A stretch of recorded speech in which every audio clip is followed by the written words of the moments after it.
বৃষ্টি পড়ুক আর যাই হোক, খাওয়া দাওয়া কিন্তু বন্ধ নেই। পেট কিছুতেই কথা শুনবে না, তাই সকালবেলা উঠেই রান্নাবান্না চাপিয়ে দিয়েছি। আজকে যেহেতু মঙ্গলবার, আমাদের নিরামিষ, তাই শুক্তো করব বলে সমস্তটা জোগাড় করে কড়া বসিয়ে তেলও গরম করতে দিয়ে দিয়েছি। আর বাইরে হচ্ছে ঝমঝম করে বৃষ্টি, সারা রাত বৃষ্টি হয়েছে। একটানা তো বেশ কয়েকদিন বৃষ্টি হবে সেটাই বলেছে।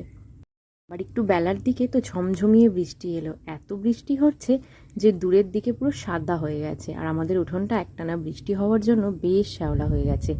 একবার যদি পিছলে যাওয়া হয় না, কী যে অবস্থা হবে তার ঠিক নেই। সারাদিন তো ঝিমঝিম করে বৃষ্টি হচ্ছে, তাই এই অবস্থা। আর বৃষ্টির জন্য পরিষ্কারও করা যাচ্ছে না। বৃষ্টিতে গাছপালাগুলো একমাত্র ভালো, আর আমাদের এখানের এই রাস্তা কাদা শুকোচ্ছে না, বৃষ্টি হচ্ছে বলে আরও বেশি কাদা হয়ে যাচ্ছে। আর যেহেতু মাটির রাস্তা, খুব পিছল হচ্ছে, যাওয়া আসার কী যে অসুবিধে হচ্ছে তার কোনো ঠিক ঠিকানা নেই। আর আমাদের এখানটা করে জল পায় বলে এই ডিমের শাক, কুলেখাড়া শাকগুলো এই বর্ষাকালে এত হয়।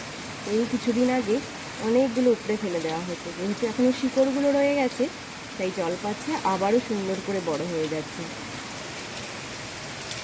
তো মাঝে মাঝে বৃষ্টিটা জোর হচ্ছে না, জল পুরো স্রোতের মতো করে বয়ে যাচ্ছে।